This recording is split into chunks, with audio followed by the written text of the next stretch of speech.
Please shut the door, remain standing, and share the space with others. And so a lot of people want to know why Spirit Island is called Spirit Island. Does anyone want to know? You want to know? Captain Liam, do you want to know? I want to know too. It turns out we don't actually know. Not sure. Yeah, not for lack of trying. We have spent lots of time and effort researching. We've hired some graduate students from the University of Alberta to do some researching. Couldn't find much, but I'll tell you what we do know. So the name was popularized in the 1940s. There was a Kodak photo contest going on, and so they wanted submissions for this contest. An American photographer, Gales, he paddled his way out to Spirit Island. He took a very iconic photograph of Spirit Island with the Hall of the Gods, those mountains in the background. He submitted to the contest titled Spirit Island, and he won the contest. They blew it up real big. They displayed it in Grand Central Station in New York for a month. Everyone loved it so much they kept it up another month. When he was asked about the photo, he said that he thought it captured the spirit of the Canadian Rocky Mountains, and we couldn't agree more here. Beautiful spot, beautiful views, beautiful location. Yeah. But it's not likely he came up with the name himself. Most likely he heard it from some locals and adopted it for his own for the piece. It is very likely. We don't know for sure though. But the name might have come about through a simple mistranslation between Indigenous and early settlers, like so many other places were given their names. In the Stony language, I've been calling them Stony. They know themselves as the Ayitka, or the Ayitkabi, which means mountain people. So one of their words for Spirit Island is Thani Makocha, which means sacred place. So maybe sacred place became Spirit Island, but we really don't know, and unfortunately we never will know. Very likely due to the residential school system in Canada. If you're not familiar, the residential schools, Indigenous children were taken from their homes, taken from their families, forced to attend these boarding schools where they were not allowed to practice their culture, speak their language, wear traditional clothing, anything like that. And the Indigenous did not have a written language, because once you write something down, it's gone from the most important place, which is your heart, your mind, your soul, and you no longer have the same incentive to remember. So instead they practiced a culture of oral history or oral storytelling. So children would learn their language, who they were, who their people were, from their parents and grandparents. And so taking away just a few generations of children from their families, so much information was lost because of that cycle being broken, potentially including the origins of the name Spirit Island, but unfortunately we don't know. And the Stony or the Ayitka, as well as the rest of the Indigenous, were actually gone from these lands for over 100 years.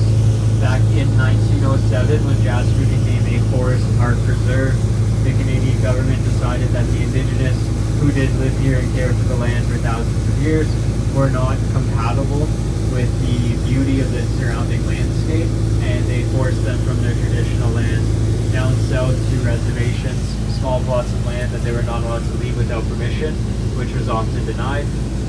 But the Ayitka did return, not until 2016 though.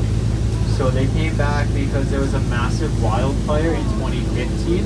So you actually would have driven through the burn scar of that fire today on your way up here. It happened at Medicine Lake. It was known as the Excelsior Fire. It was started by a lightning strike, and at the time it was the hottest burning, fastest moving forest fire in Canada. When they were dropping water bombs on it to put it out, the water would evaporate before it ever hit the flames. It was only extinguished after the wind changed direction and blew it back in on itself, and it started to burn out its fuel source. So given how the fire started and how it ended, the Ayitka took it as a sign from the Creator that this land was sick without their presence and needed healing. So the following year they reached out to this company. We're gonna have a little weight crossing here.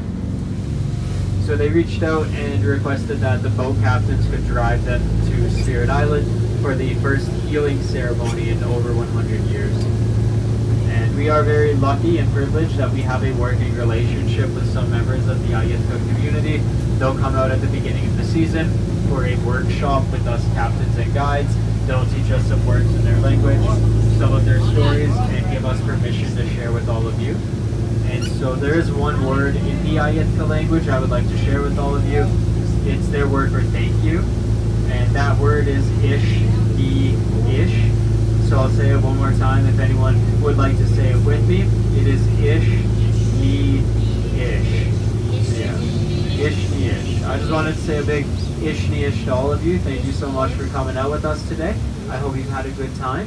And thank you for listening to my tour. Listen to me ramble on for the last hour or so. And as a reward, I'll put the microphone down for the rest of the way back. You know, don't be too happy about it. But yeah, I'll put the microphone down. Mother Nature has a lot more to say than I do. So enjoy those views on the way back. I'll walk around and chat with you. And yeah, I'll pick up the mic if we get a really good question or when we're back in home bay. So thanks a lot, everybody. Talk to you soon.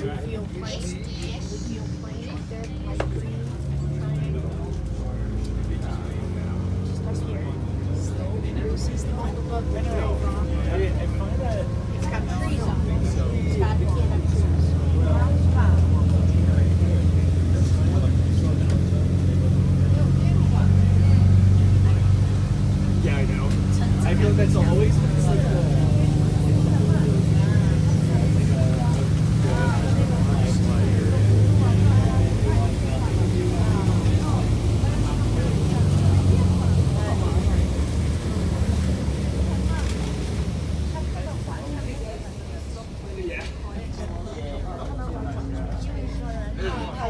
Este o regulă. Dacă pe lac sunt oameni în canoie, deci corabia noastră trebuie să se încetinească, pentru că valurile puternice pot să afecteze persoanele. Și noi, în cazul de față, avem oameni care sunt în canoie și vaporul nostru trebuie să fie foarte încet, să nu afecteze persoanele din canoie care nu sunt în siguranță dacă valurile sunt prea mari. Un respect extraordinar oameni și acolo în depărtare se vede ghețarul. Acum se vede foarte bine.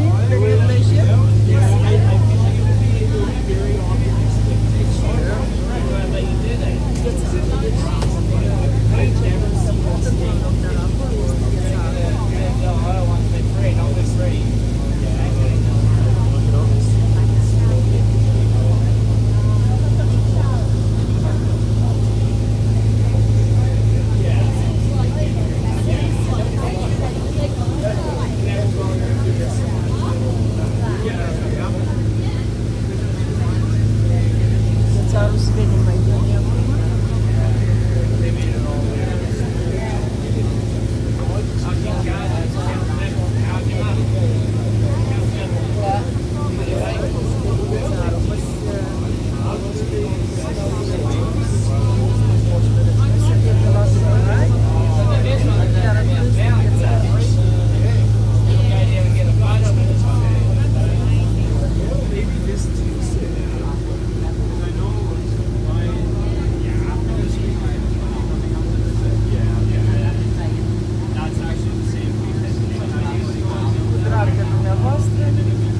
Tonu, Lacul Maligne, Lacul Maligne, and Insula. Yeah, so we have two types of fish. They grow here naturally, but they were stalled.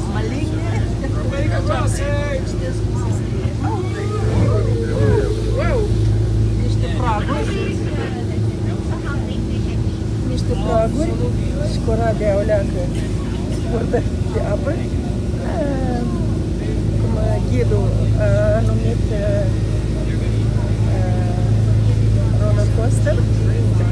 Deci asta.